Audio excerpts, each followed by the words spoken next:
Assalamualaikum dan salam sejahtera. Selamat datang ke channel Sunat Media bersama aku Kai. Macam biasa, aku akan cerita pasal bola sepak tempatan.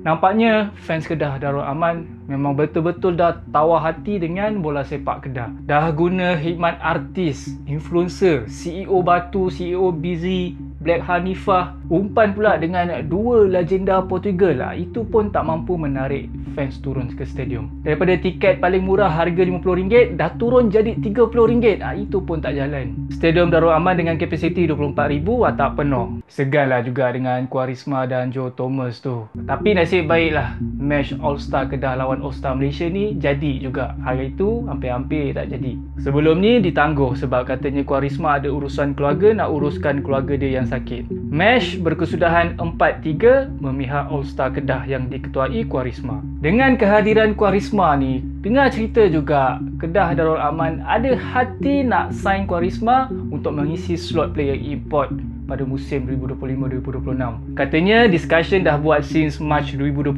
untuk sign Quaresma, tapi bersyarat semua perbelanjaan untuk biayai Quaresma ni akan disponsor oleh sponsor daripada Portugal. Aku pun tak pasti juga sebab katanya Kedah Darul Aman ni nak bungkus gaji player yang tertunggak masih belum settle lagi, tapi tiba-tiba dengar cerita nak sign player import berusia 41 tahun ni pula. Kehadiran fans Kedah Darul Aman ni memang jauh beza dengan jumlah kehadiran fans Kelantan dalam match friendly juga. Match di antara ex Kelantan bertemu dengan ex Pahang yang berlangsung di Stadium Kota Baru.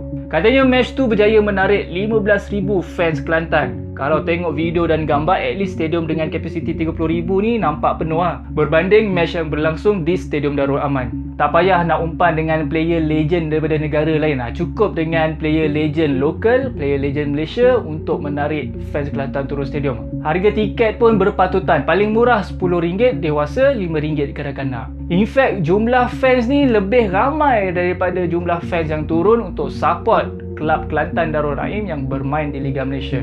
Average kehadiran fans Kelantan Darul Naim dalam match Liga Super musim ni lebih kurang 2,000 orang je per match. Mungkin sebab Scott Treble Kelantan 2012 ni masih ada aura dia, dan mungkin juga fans Kelantan ni tengah hype, tengah teruja dengan projek TRW Kelantan Rebound. Dengar cerita Scott The Red Warriors Kelantan akan buat comeback pada musim 2025-2026 nanti.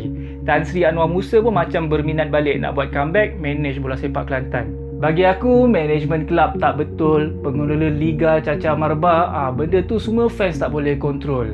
So, sebagai fans kita buat benda yang kita boleh kontrol. Kalau sayangkan kelab, sayangkan bola sepak Malaysia, kita boleh buktikan sokongan tu dengan turun stadium, beli match tiket, beli merchandise, itu yang dapat support kelab.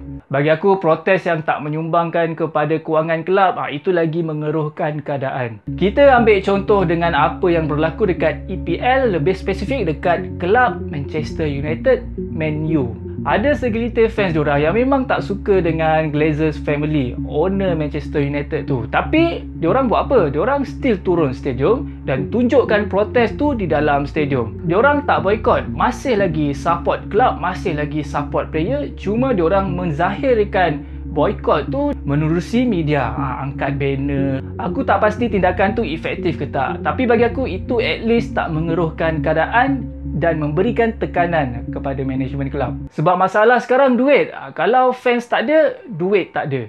Tanpa fans, tiket stadium tak boleh nak jual, merchandise tak boleh nak jual. Tanpa fans, sponsor susah nak masuk sebab tak ada audience. Aku tertarik dengan data yang dikongsikan oleh Atrasel. Diorang share rekod perbelanjaan secara kasar daripada keseluruhan kombran Atrasel untuk Liga Malaysia musim 2024-2025. Perbelanjaan ni merangkumi tiket match, pas bermusim, transportation, penginapan dan makanan diorang sepanjang match Liga berlangsung. By average, Atrasel dah spend 1.6 juta untuk tonton match Selangor dalam Liga Malaysia. Ini baru nilai yang disumbangkan oleh sekelompok kecil fans Selangor. Macam mana pula nilai kalau keseluruhan fans Selangor? Macam mana pula nilai kalau fans JDT, fans Sabah, Terengganu, dan macam mana pula nilai keseluruhan fans bola sepak Malaysia? Nilai ni membuktikan yang fans ada kuasa besar untuk tentukan bola sepak Malaysia ni hidup atau mati. Bukan management kelab, bukan pengelola liga je. Pendek kata, fans ada suara, fans bertanggungjawab untuk tentukan nasib dan hala tuju bola sepak Malaysia. Kalau kita sebagai fans ni pun tak sokong, macam mana kita nak tegur management kelab yang buat kerja teruk, pengelola liga yang buat kerja cacat marbah? Management kelab, pengelola liga boleh ungkit kita sendiri pun sebagai fans tak support, kita pula nak cakap banyak kan. Sembang bergedegam macam ahli politik. Aku tinggalkan persoalan ni untuk korang jawab. Itu saja untuk video kali ni. Kita jumpa lagi on the next video. Assalamualaikum dan salam sejahtera. Bye bye.